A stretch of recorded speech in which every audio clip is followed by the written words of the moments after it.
और बड़ी खबर सामने आ रही है। विपक्षी एकता के लिए बड़े झटके की खबर। सीट बंटवारे को लेकर इंडिया गठबंधन में रार। पश्चिम बंगाल में अकेले चुनाव लड़ेंगी ममता बनर्जी। क्षेत्रीय पार्टियों को मौका देने की बात कही ममता बनर्जी की ओर से कहा गया है। उन्होंने कहा है कि कांग्रेस और लेफ्ट पर भी जो है ममता बनर्जी भड़की और बंगाल में यात्रा की जानकारी नहीं देने की बात कही गई है। उनकी ओर से ममता का अकेले चुनाव लड़ने का ऐलान सामने आया है।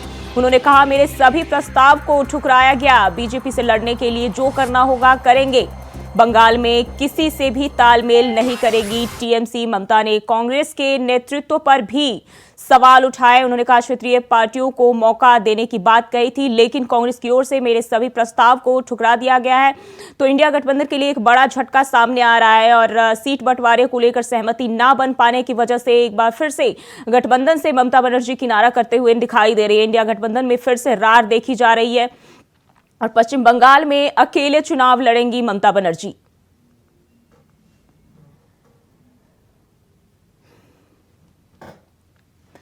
और इसी खबर पर ज्यादा जानकारी के साथ दिल्ली से अजय चौहान जुड़ गए हैं। अजय, विपक्षी एकता के लिए जो एक बार फिर से बड़ा झटका जो है देखने को मिल रहा है, ममता बनर्जी ने अकेले चुनाव लड़ने का ऐलान कर दिया है। जो भी देखिए, लगातार जब से गठबंधन का ऐलान हुआ तो लगातार कहीं ना जो आपसी पार्टियां आपस में ही टूट फूटती नजर आती है, क्योंकि कई बार मीटिंग हुई लेकिन सीटों को लेकर लगातार आपस में मुठभेड़ बना रहा। कौन कहां से कितनी सीटें लड़ेगा ये सवाल बना रहता है। जिस तरह से ममता बनर्जी जब खुलेआम कहते हैं कि मैं जो 2024 का जो चुनाव होगा वह अपने दम पर अकेले ही लड़ूंगी, यानी कहीं ना कहीं जो राजनीति अब कांग्रेस को कहीं ना कहीं एक और झटका दिया गया।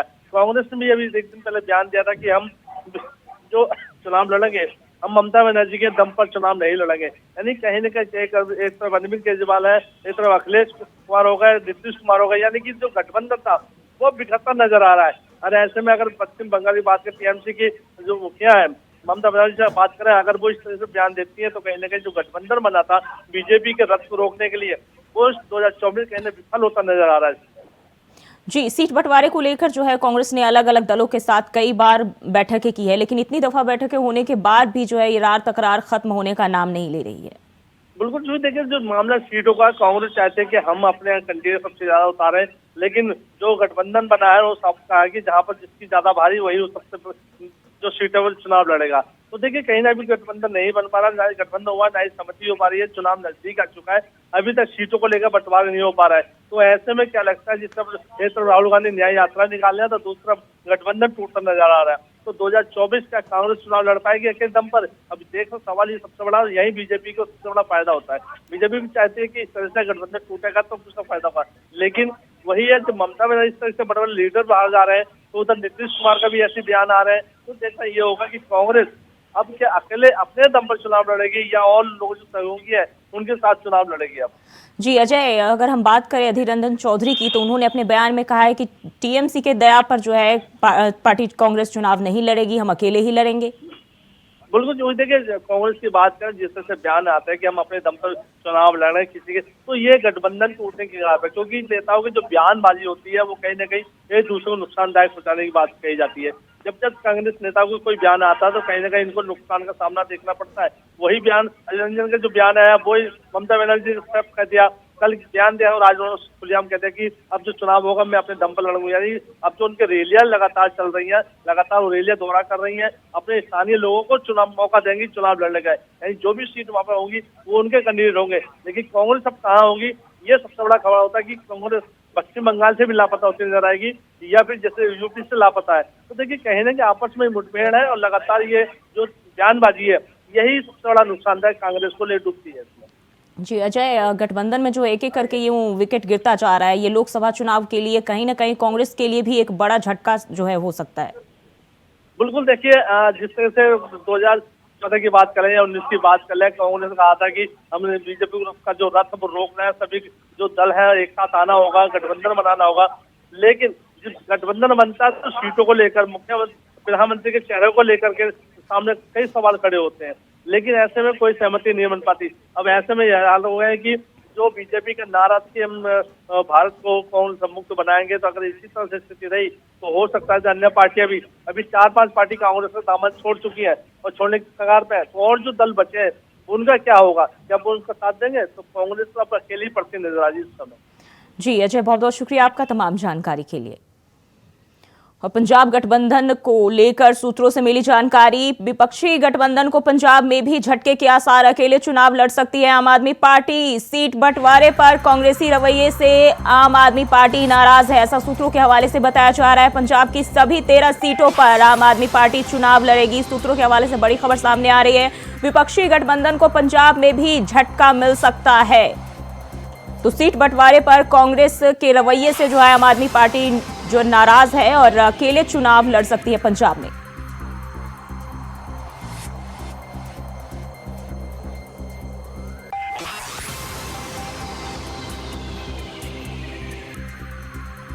और इसी खबर पर ज्यादा जानकारी के साथ चंडीगढ़ से राकेश छाबड़ा हमारे साथ जुड़ गए हैं। राकेश, पंजाब में गठबंधन को लेकर जो है खबर मिल रही है कि वहां भी झटका कांग्रेस को मिल सकता है, क्या जानकारी है?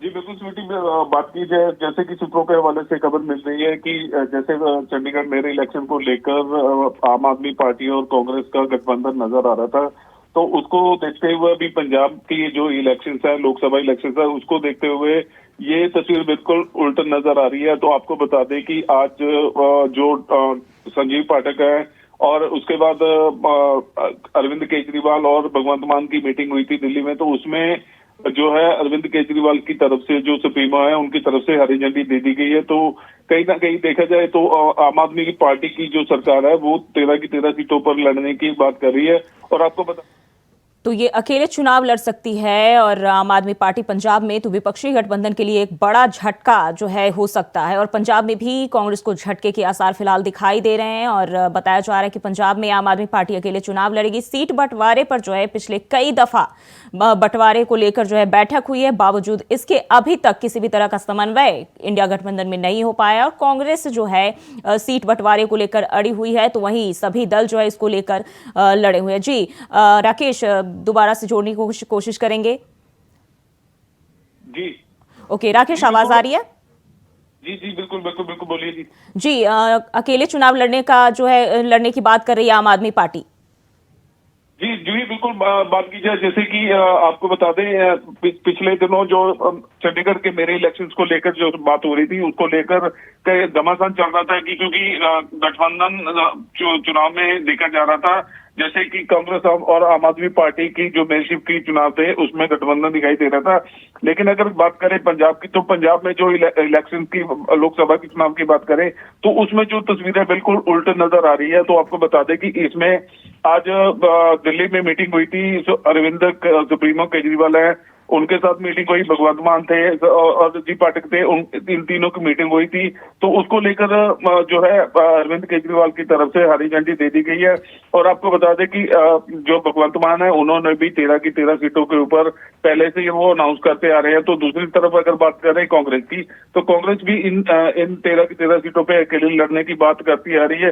तो कहीं ना कहीं जो इंडिया गठबंधन को बहुत बड़ा झटका दिखाई दे रहा है। जी राकेश, हाल ही अभी अब से थोड़ी ही देर पहले जो है टीएमसी, पश्चिम बंगाल में टीएमसी ने भी अकेले चुनाव लड़ने की बात कही है और अब पंजाब में भी इस तरह की जो है खबर सामने आ रही है। कांग्रेस के क्या रवैया है, कांग्रेस का जो ऐसा तमाम पार्टियां जो है अपना पल्ला झाड़ती जा रही है? जी बिल्कुल, बता दें कि जैसे कि तृणमूल कांग्रेस की जो है ममता बनर्जी, उनकी तरफ से भी एलिगेशन लगाएंगे कि हमने जो बातें रखी थी वो उनको कांग्रेस की तरफ से नहीं सुना गया, तो उसको लेकर वो भी अपने पैनल पे जो चुनाव लड़ने की घोषणा कर चुके हैं। तो कहीं ना कहीं अगर देखा जाए तो इंडिया गठबंधन में दरार पड़ती दिखाई दे रही है। तो आने वाले समय में ये कहा जा सकता है कि कोई भी जो स्टेट की पार्टी है वो अपने अपने पैनल पे चुनाव लड़ेगी, लेकिन जैसी घोषणा और जैसा पार्टियों का एकजुटता देखी गई थी वो कहीं ना कहीं टूटती दिखाई दे रही है। बाकी आने वाले तस्वीरें दिखाएंगी और पता लगेगा कि आगे क्या निकल के आता है। राकेश, पंजाब में अपनी पकड़ फिर से दोबारा हासिल करने के लिए, बनाने के लिए, अपनी मजबूती बनाने के लिए जो है अब कांग्रेस के पास क्या रास्ता बचता है, क्योंकि अब तो आपने भी पल्ला झाड़ लिया है? जी बिल्कुल, जैसे कि आपको बता दें कि पिछले दिनों भगवंत मान ने एक निजी चैनल पे इंटरव्यू दिया था, तो वहां पे उन्होंने स्पष्टीकरण में पहले ही कह दिया था कि ये इशारा जरूर दिया था कि हम अपने पैनल पे ही पंजाब में इलेक्शन लड़ेंगे। और उनके बयान के बाद जो पंजाब के प्रधान है अमरिंदर राजावड़े को, उन्होंने भी इस चीज के ऊपर क्लियर कर दिया था कि पंजाब के ऊपर कांग्रेस 13 की 13 सीटों पर लड़ेगी। लेकिन अगर बात करें कांग्रेस की, तो कांग्रेस पहले भी 2 स्टेटों में इलेक्शन हार चुकी है। अभी पंजाब की बात करें तो पंजाब में ऐसी कोई तस्वीर बनती नजर नहीं आ रही, क्योंकि अगर ये गठजोड़ अगर आम आदमी पार्टी और कांग्रेस के बीच में होता तो हो सकता है कुछ सीटें लेके जाती, लेकिन सूत्रों के हवाले से जो अभी कार्टोकुलेशन का चल रहा है तो कहीं ना कहीं देखें तो कांग्रेस को बहुत बड़ा झटका इस चीज में देखा जा सकता है कि आने वाले दिनों में सीटें नहीं दिखाई देंगी इनकी। राकेश, ये लोकसभा चुनाव को के लिहाज से अगर हम देखें तो कितना बड़ा झटका हो सकता है, क्योंकि एक एक कर सभी पार्टियां साइड होते जा रही हैं और कांग्रेस जो है अड़ी हुई है लगातार अपनी सीट के बंटवारे को लेकर। कोई भी अभी तक बातचीत नहीं हो पाई, सहमति नहीं बन पा रही है गठबंधन में।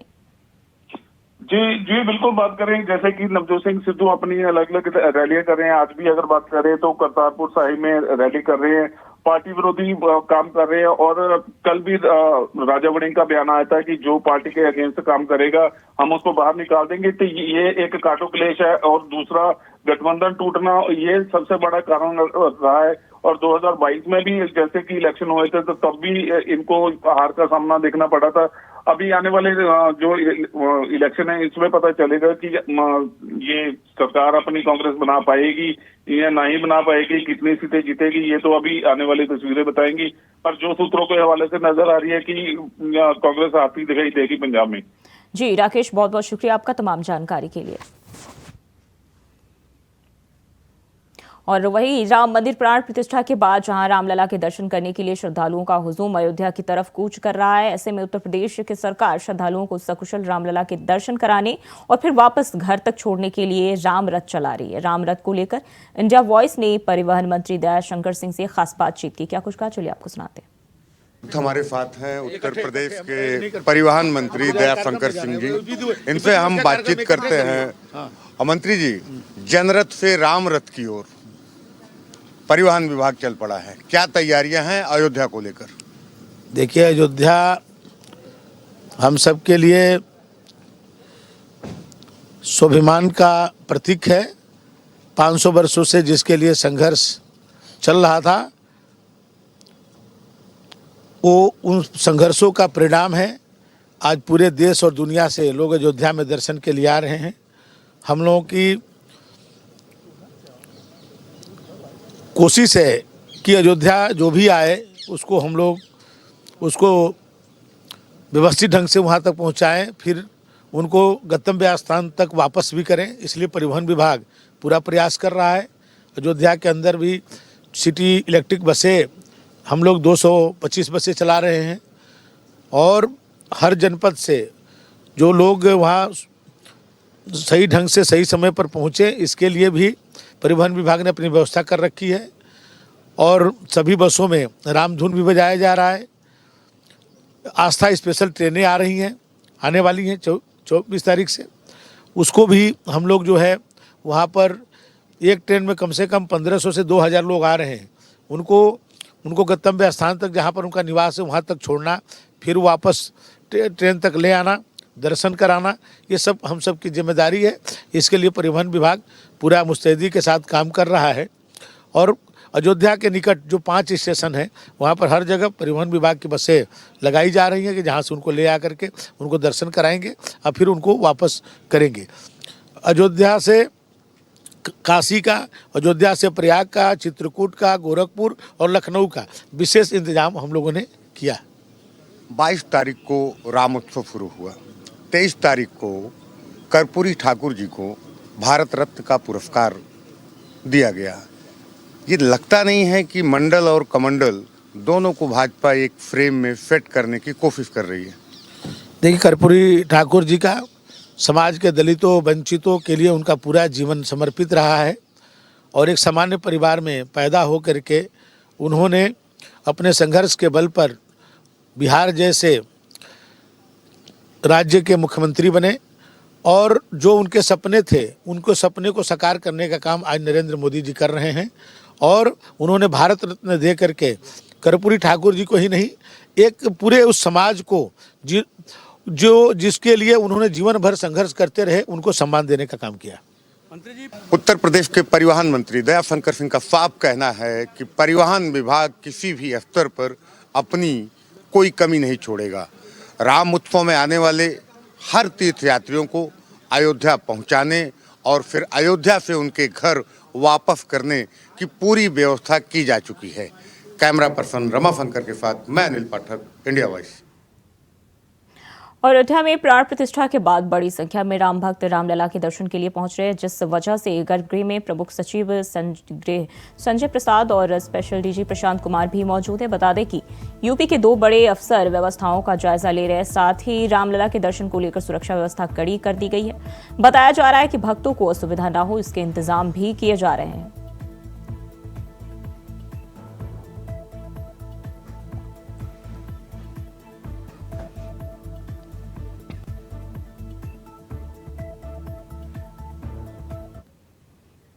और वहीं गाजियाबाद में बदमाशों और पुलिस के बीच मुठभेड़ हो गई। चेकिंग कर रही मसूरी थाना क्षेत्र की पुलिस पर एक मोटरसाइकिल सवार 3 बदमाशों ने फायरिंग कर दी, जिसकी जवाबी कार्रवाई में पुलिस की गोली लगने से एक बदमाश घायल हो गया। हालांकि पुलिस ने घायल बदमाश को गिरफ्तार कर लिया है। साथ ही बदमाश के पास से 315 बोर का एक तमंचा, एक चोरी की मोटरसाइकिल और गोकशी करने के उपकरण भी बरामद किए गए हैं। फिलहाल 2 बदमाश भागने में कामयाब रहे, जिनकी तलाश में लगातार अभियान जारी है।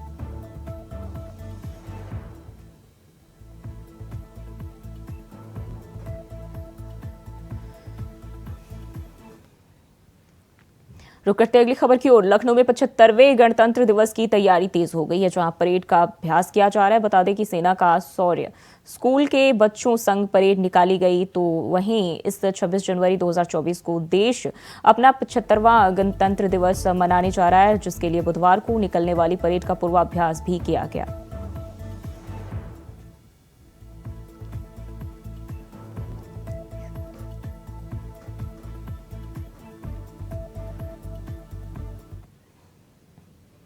और पंजाब कैबिनेट की बैठक आज जारी है। वहीं इस बैठक के दौरान कई अहम मुद्दों पर चर्चा हो सकती है।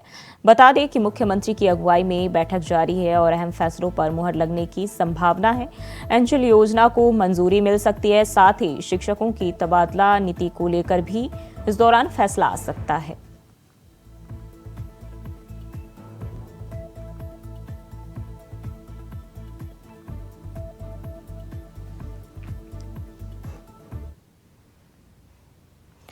वहीं मथुरा से इंसानियत को शर्मसार करने वाली घटना सामने आई है। यहां यमुना खादर में नवजात बच्ची का भ्रूण मिला है, जिससे इलाके में सनसनी फैल गई। बता दें कि नवजात बच्ची के भ्रूण को कुत्तों ने नोच लिया। वहीं पुलिस ने भ्रूण को कब्जे में लेकर अब मामले की जांच पड़ताल शुरू कर दी है।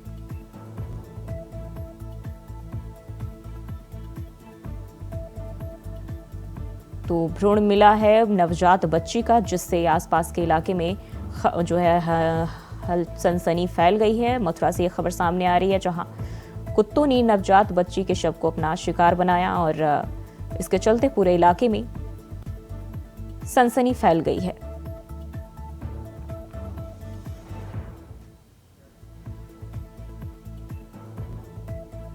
वहीं मौके पर पहुंची पुलिस मामले की जांच पड़ताल में जुटी हुई है। और खबर चंडीगढ़ से है, जहां कांग्रेस ने पंजाब की प्रदेश अध्यक्ष अमरिंदर सिंह राजा वारिंग के नेतृत्व में गठन किया है। बता दें कि 27 सदस्यीय प्रदेश चुनाव समिति का गठन किया गया। वहीं कांग्रेस महासचिव केसी वेणुगोपाल ने यह जानकारी देते हुए बताया कि पार्टी अध्यक्ष मल्लिकार्जुन खड़गे ने इन सभी नामों को मंजूरी दी है और बताया कि उन्हें तत्काल प्रभाव से काम शुरू करने के निर्देश दिए गए हैं।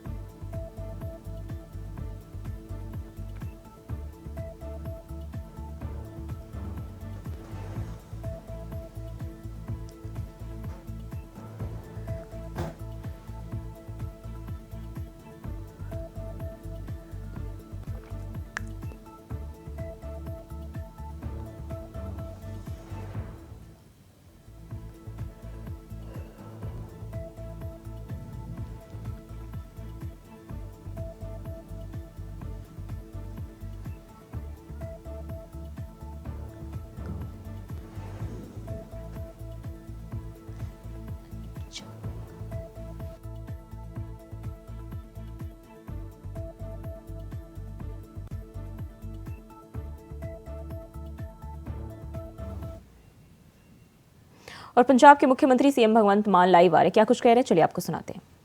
उस लेवल पे, लेकिन पंजाब में हम ऐसा नहीं करने वाले। पंजाब में कांग्रेस से हमारा कुछ, हाँ, जब 26 जनवरी ने झांकियां पहुंच गई जी, ਲੁਧਿਆਣਾ ਪਹੁੰਚ ਗਿਆ। 26 ਜਨਵਰੀ ਦੀਆਂ ਜਿਹੜੀਆਂ ਝਾਕੀਆਂ ਨੇ ਬਕਾਇਦਾ ਨਿਕਲਣਗੀਆਂ। ਸਾਡਾ ਸ਼ਹੀਦਾਂ ਦਾ ਸਾਡਾ ਵਿਰਸਾ, ਸਾਡਾ ਮਾਈ ਭਾਗੋ ਜੀ ਦਾ ਜਿਹੜਾ ਉਹਨਾਂ ਦਾ ਇਤਿਹਾਸ ਤੇ ਨਾਲ ਪੰਜਾਬ ਦਾ ਕਲਚਰ, ਉਹ ਝਾਕੀਆਂ ਜਿਹੜੀਆਂ ਨੇ ਬਕਾਇਦਾ ਤੌਰ ਤੇ 26 ਜਨਵਰੀ ਨੂੰ ਦਿਖਾਈ ਜਾਣਗੀਆਂ ਤੇ 26 ਜਨਵਰੀ ਤੋਂ ਬਾਅਦ ਉਹਨਾਂ ਝਾਕੀਆਂ ਨੂੰ ਅਲੱਗ-ਅਲੱਗ ਸ਼ਹਿਰਾਂ 'ਚ ਤੇ ਪਿੰਡਾਂ 'ਚ ਵੀ ਭੇਜਿਆ ਜਾਵੇ।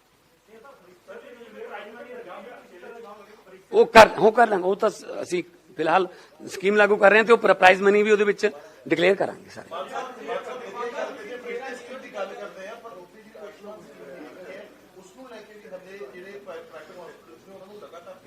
ਦੇਖੋ 26 ਜਨਵਰੀ ਨੂੰ ਇੱਕ ਹੋਰ ਤੁਹਾਨੂੰ ਬਹੁਤ ਮਤਲਬ ਅਹਿਮ ਜਾਣਕਾਰੀ ਦੇ ਦੇਣਾ।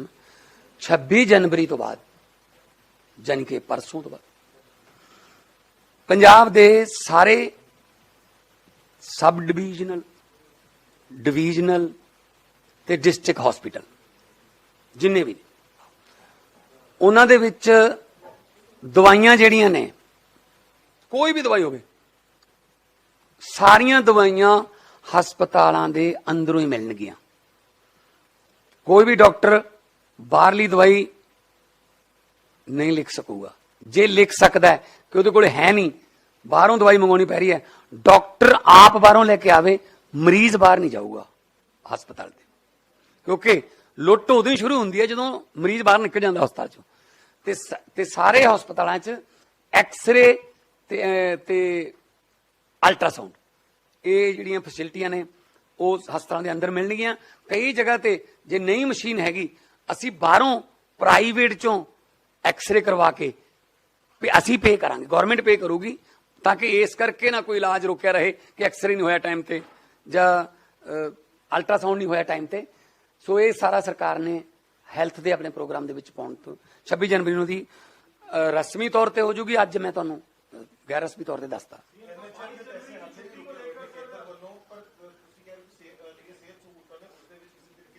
ਨਹੀਂ ਆ ਰਹੀ,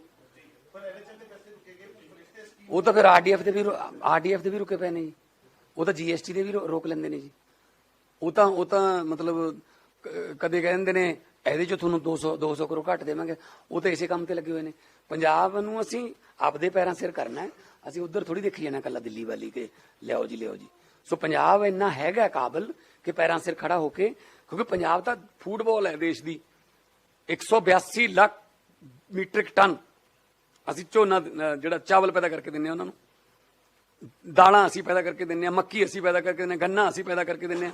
ਤੇ ਗੰਨੇ ਵਾਲੀ ਜਿਹੜਾ ਰੇਟ ਦਾ ਜਿਹੜਾ ਵਧਾਇਆ ਸੀਗਾ, ਉਹਨੂੰ ਵੀ ਕੈਬਨਿਟ ਦੀ ਅੱਜ ਰਸਮੀ ਮਨਜ਼ੂਰੀ ਮਿਲ ਗਈ। ਜਿਹੜਾ ਗੰਨੇ ਦਾ ਰੇਟ ਜਿਹੜਾ 391 ਰੁਪਏ ਕੀਤਾ ਸੀਗਾ, ਉਹ ਨੋਟੀਫਿਕੇਸ਼ਨ ਜਿਹੜਾ ਜਾਰੀ ਕੈਬਨਿਟ ਵੱਲੋਂ ਹੋ ਗਿਆ। ਤੇ ਬਾਕੀ ਆਉਣ ਵਾਲੇ ਦਿਨਾਂ ਦੇ ਵਿੱਚ ਹੋਰ ਬਹੁਤ ਅਹਿਮ ਫੈਸਲੇ ਆ ਰਹੇ ਨੇ। ਤੇ ਇੱਕ ਤੀਰਥ ਯਾਤਰਾ ਸਕੀਮ ਦੇ ਵਿੱਚ ਸਾਨੂੰ ਥੋੜਾ ਜਿਹਾ ਖੁਸ਼ਖਬਰੀ ਇਹ ਮਿਲੀ ਹੈ ਕਿ ਰੇਲਵੇ ਸਾਨੂੰ ਇੰਜਣ ਦੇਣ ਨੂੰ ਤਿਆਰ ਹੋ ਗਿਆ ਤੇ ਅਸੀਂ ਕਿਹਾ ਚਲੋ ਜੇ ਟਾਈਮ ਤੇ ਮੰਨਦੇ ਨੇ, ਜੇ ਸਵੇਰ ਦਾ ਭੁੱਲਿਆ ਸ਼ਾਮ ਨੂੰ ਘਰੇ ਆ ਜੇ ਤਾਂ ਉਹਨੂੰ ਭੁੱਲਿਆ ਨਹੀਂ ਕਹਿੰਦੇ। ਚਲੋ ਇਹ ਤਾਂ ਦੁਪਹਿਰੇ ਹੀ ਆਉਣ ਨੂੰ ਫਿਰਦੇ ਤਾਂ ਕੋਈ ਗੱਲ ਨਹੀਂ, ਹਜੇ ਤਾਂ ਸ਼ਾਮ ਹੋਈ ਨਹੀਂ ਸੀ। ਨਹੀਂ ਇੰਜਣ ਗੱਡੀ ਵੀ ਦੇਣ।